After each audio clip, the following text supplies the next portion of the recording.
संजीव एक दर्जी था। वह घर में ही कपड़े सिलता और गरिमा उनमें हाथ के काम निपटा देती थी। अपने परिवार की जिम्मेदारियों से दबे हुए वो कभी अपने बारे में सोच ही नहीं पाए। उनकी बेटी नित्या 7वीं कक्षा में पढ़ती थी, लेकिन आगे की पढ़ाई का खर्च उठाना उनके वश की बात नहीं थी। संजीव बोला, गरिमा, बस 8वीं ही बहुत है। ज्यादा पढ़ेगी तो लड़का भी तो अच्छा चाहिए होगा ना। ज्यादा पढ़ा लिखा लड़का मतलब ज्यादा दहेज। तो गरिमा ने कहा, तो क्या 8वीं पढ़ाकर घर में बिठा लोगे? डर लगता है। दर्जी हूं, दहेज कहां से दूंगा। अभी पिछले साल तक तो बहनों की शादियों के लिए कमाया है और आज अपनी ही बेटी के लिए मेरे पास कुछ नहीं है। चिंता मत करो, जैसा उसकी किस्मत में होगा वैसा ही होगा। नित्या की 8वीं पास हो गई। आगे पढ़ने की ख्वाहिश उसके मन में ही रह गई। अब क्या था, बस पूरे दिन घर में चूल्हा चौका ही संभालना था। गरिमा बोली, बेटी अब कुछ सिलाई कढ़ाई सीख ले, अच्छे बुरे समय में तेरे काम आएगी। तो नित्या ने कहा, माँ पढ़ाई काम आती, वो तो आपने करने नहीं दी। सिलाई कढ़ाई मेरे क्या काम आएगी? हाँ। गरिमा ने कहा, आएगी बेटी, वह तो हमेशा काम आएगी। कोई भी सीखा हुआ काम बेकार नहीं जाता। और माँ बाप की मजबूरी भी समझ नित्या, उनके पास इतना पैसा नहीं है। सिर्फ सिलाई से वो कितना कमा सकते हैं। नित्या वहां से मुंह बनाकर चली गई। दिन बीतते गए और वह समय भी आया जब एक दिन नित्या की शादी कमल से हो गई और वह ससुराल चली गई। नित्या ने कमल से पूछा, क्या बात है कमल, तुम्हारे घर में हमारे स्वागत के लिए कोई नहीं है? अरे जब कोई है ही नहीं तो कैसे होगा? क्या तुम नहीं जानती कि मैं अकेला हूं? मेरे पिताजी मेरी मां के खून के जुर्म में जेल में बंद हैं। तो नित्या ने कहा, क्या?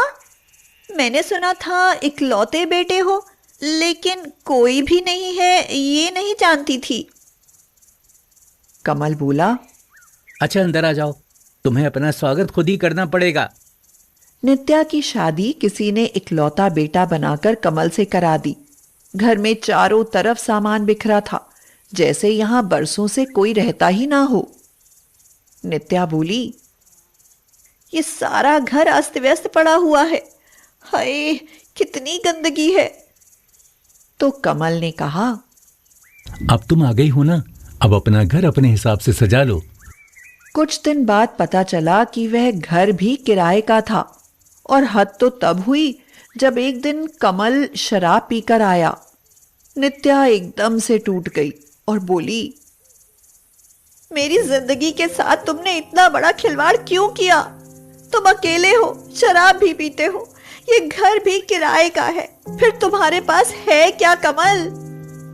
अरे जबान तो ऐसे चला रही है जैसे कि तू किसी अफसर के घर जाती। अनपढ़ गंवार कहेगी।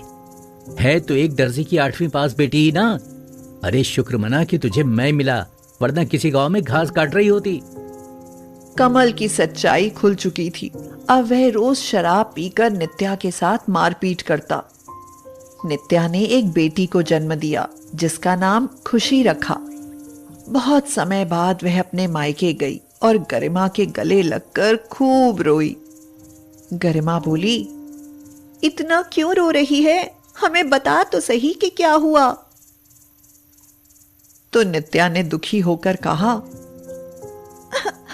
माँ कमल धोखेबाज है, उसके पिता खूनी है, अपनी ही पत्नी का खून करके वो जेल में है। और जिस घर में वो रहता है ना, वो किराए का है माँ। वो शराब भी पीता है और मुझे मारता भी है। संजीव हैरानी से बोला, क्या हमारे साथ इतना बड़ा धोखा? तो गरिमा ने कहा, शांत रह नित्या, अब वो जैसा है तेरा पति है। अब एक बेटी है, इसके बारे में सोच।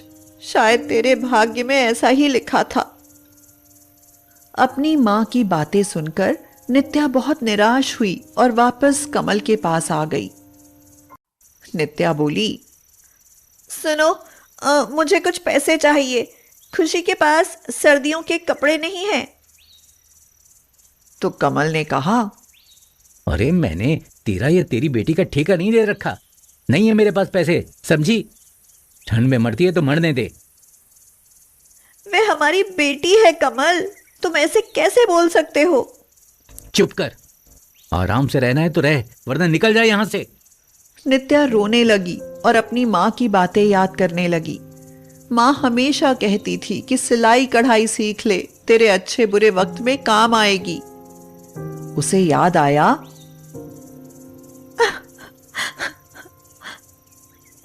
मेरे पास जो स्वेटर है उसमें से खुशी के लिए ड्रेस बना देती हूँ। हाँ, मेरा क्या, मैं तो बिना स्वेटर के भी रह लूंगी। उसने जल्दी से सिलाई मशीन निकाली और अपनी स्वेटर काट कर खुशी की सर्दियों की एक बहुत सुंदर ड्रेस सिलकर पहना दी। मकान मालिक की लड़की राधिका बोली, भाभी, ड्रेस तो बहुत सुंदर है, कितने में खरीदी? नित्या बोली, दीदी, मैंने ये खरीदी नहीं है, खुद सिली है। सच में? विश्वास ही नहीं हो रहा कि ये आपने सिली है। आपने ऐसी सिलाई कहाँ से सीखी? कहीं से नहीं, दर्जी की बेटी हूँ, इसलिए पिताजी को सिलते देखकर सीख गई। क्या आप मेरी बेटी के लिए भी सिल दोगी?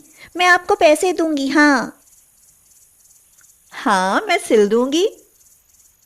नित्या को अब एक काम मिल गया। वह आसपास के कपड़े सिलने लगी।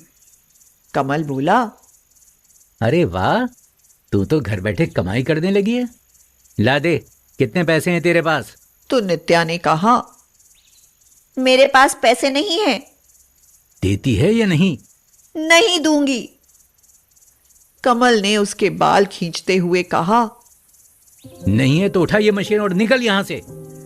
नित्या ने आंसू पोंछते हुए कहा, ठीक है, जाती हूं, आज के बाद मेरा तुम्हारा कोई रिश्ता नहीं।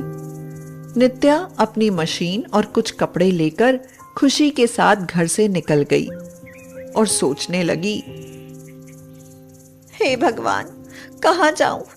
पिताजी के पास जाऊं तो उन पर बोझ बनकर रहूंगी। क्यों ना किराए पर ही एक छोटा सा कमरा ले लूं? वहां भी तो किराए पर ही रहती थी। लेकिन किराया देने के लिए पैसे कहाँ से आएंगे? अरे, मैं ये कैसे भूल गई कि मैं एक दर्जी की बेटी हूँ। मेरे पास सिलाई मशीन है, मैं कपड़े सिला करूंगी। हाँ, काश माँ और पिताजी ने मुझे और पढ़ाया होता तो कहीं नौकरी कर लेती, मगर मैं अब सिलाई से ही अपना काम शुरू करूंगी। हाँ। नित्या ने एक छोटा सा कमरा किराए पर ले लिया।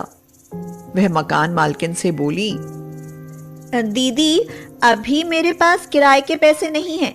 मैं ना बहुत अच्छी सिलाई करती हूँ। आपको अपने जो भी कपड़े सिलवाने हो मैं सिल दूंगी। आस पड़ोस में भी बता देना, कम पैसों में सिल दूंगी। हाँ।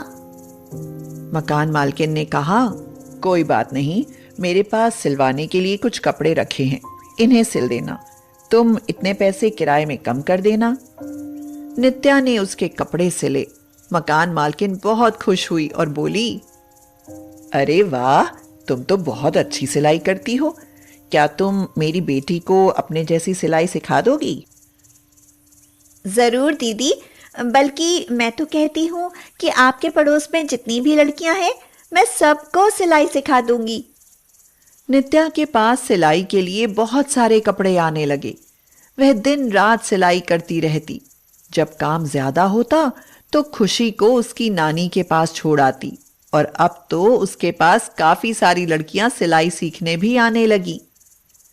कुछ दिनों बाद पता चला कि कमल ने किसी और से शादी कर ली है। सुनकर नित्या को दुख तो हुआ, लेकिन सुकून भी मिला कि एक ऐसा इंसान जिसने अपनी बच्ची की भी परवाह नहीं की, वह खुद ही उससे हमेशा के लिए दूर हो गया। नित्या ने हिम्मत नहीं हारी। वह दिन रात अपने काम में डूबी रही। अब इतना बड़ा काम किराए के घर में बहुत मुश्किल होता जा रहा था, इसलिए उसने अपने लिए एक घर खरीदा और उसमें एक बुटीक खोली। 4 साल बीत गए। अब उसका एक बहुत बड़ा सिलाई सेंटर भी था जिसमें बहुत सारी लड़कियां सिलाई सीखने आती थीं। नित्या बोली, माँ, पिताजी देखो, आज मैं अपने पैरों पर खड़ी हो गई हूँ। आज मेरे पास सब कुछ है। अब मैं खुशी को सारी खुशियां दे सकती हूँ। उसे बड़े स्कूल में पढ़ाऊंगी ताकि कम पढ़ने के कारण उसे मेरी तरह संघर्ष ना करना पड़े। तो संजीव ने कहा, बेटी, तूने अपने पिता का नाम रोशन किया है कि एक दर्जी की बेटी आज अपने भरण पोषण के लिए किसी पुरुष की मोहताज नहीं है। नित्या बोली, पिताजी, ये सब मैंने आपसे ही तो सीखा था।